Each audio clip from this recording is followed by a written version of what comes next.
Kampungnya Ma'ruf Amin, Tanara itu, saya kemarin ke sana, itu ditawar hanya Rp30.000 per meter. Sawah tambak, itu kampungnya Ma'ruf Amin.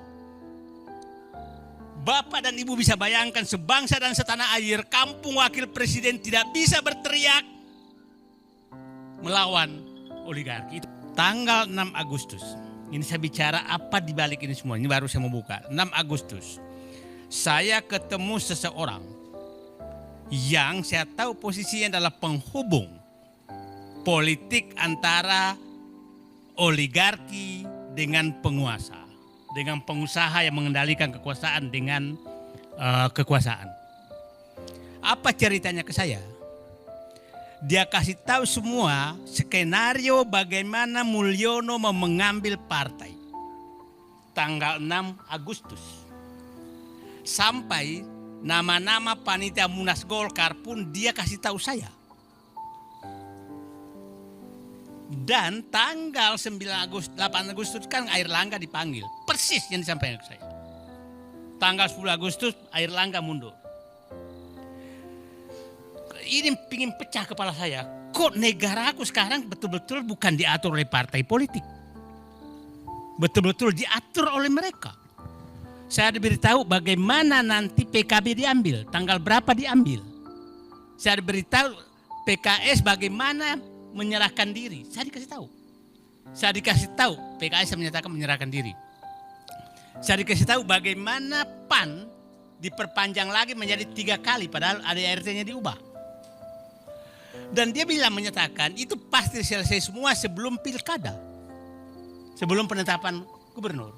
Jadi ini yang bikin saya apa sudah saatnya saya harus mati menghadapi begini semua ini. Karena sudah nggak ada lagi yang berkuasa kecuali mereka. Bayangkan dia bisa ketua penyelenggara Munaslup Golkar dia bisa tentukan, bukan ketua umumnya lagi. Ketua penyelenggaranya. Nah, semua bubar karena tangan Allah bekerja itu tanggal turunnya kita demo 22 Agustus. Kita semua turun demo 21 dan itu saya berangkat dari rumah hormat bendera ke Medan Juang. Kalau saya nggak balik sudah selesai. Karena di kepala saya inilah hari yang menyelamatkan negeriku.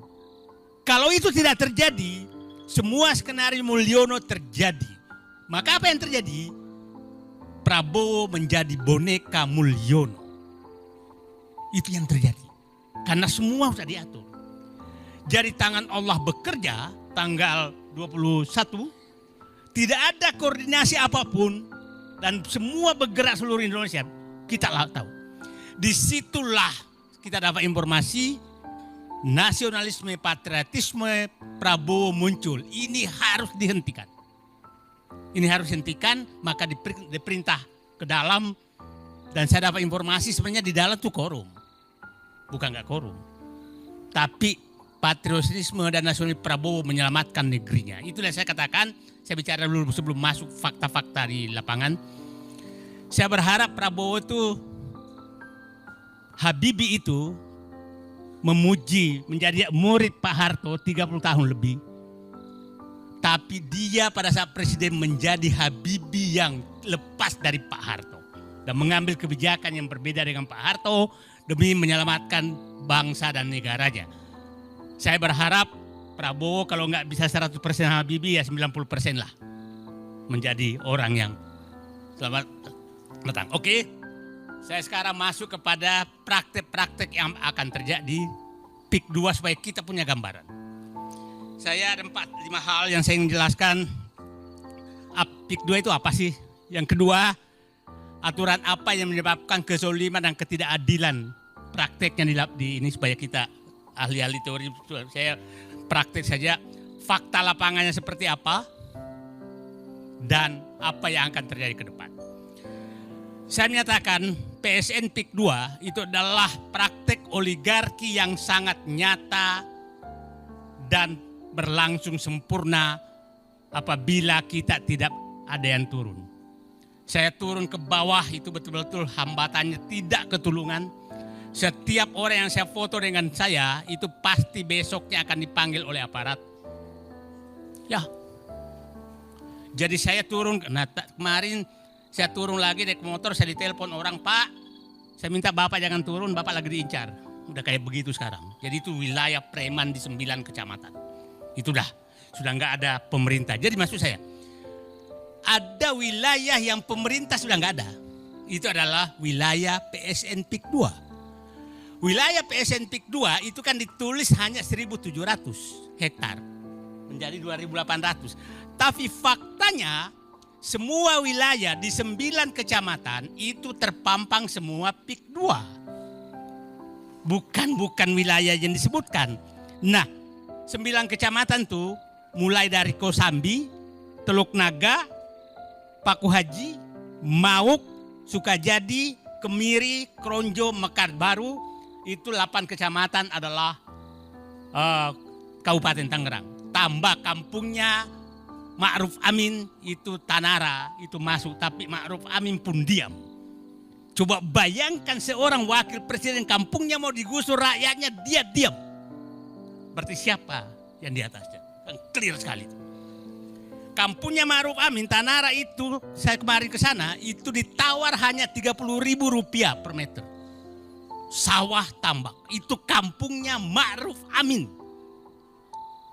Bapak dan Ibu bisa bayangkan sebangsa dan setanah air, kampung wakil presiden tidak bisa berteriak melawan oligarki. Itu praktik. Jadi, orang boleh menyatakan ada pengacara besar, misalkan saya Didu bohong, saya punya rekamannya semua itu.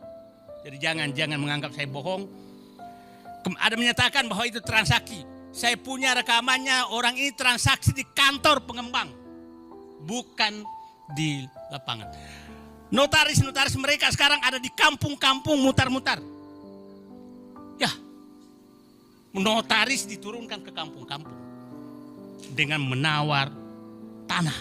Tanah sekarang di Kronjo itu Rp52.000, Rp2.000 untuk ke desa, Rp10.000 untuk maklar. 40. Bapak makan es krim di PIK 2 Rp100.000. Sekali makan es krim 2 meter tanah. Kurang zalim apa kita? Menangis saya. Itu fakta. Nah, inilah praktek oligarki yang paling sempurna dan tertutup. Tertutup yang menariknya. Karena saya membela rakyatnya, Ketua Abdesi melaporkan saya. Melaporkan saya ke polisi. Ini negara apa? Aparat melaporkan rakyat yang membela rakyatnya. Ini negaraku. Bapak saya perintis kemerdekaan. Mendidik saya melihat perjuangan dia, negara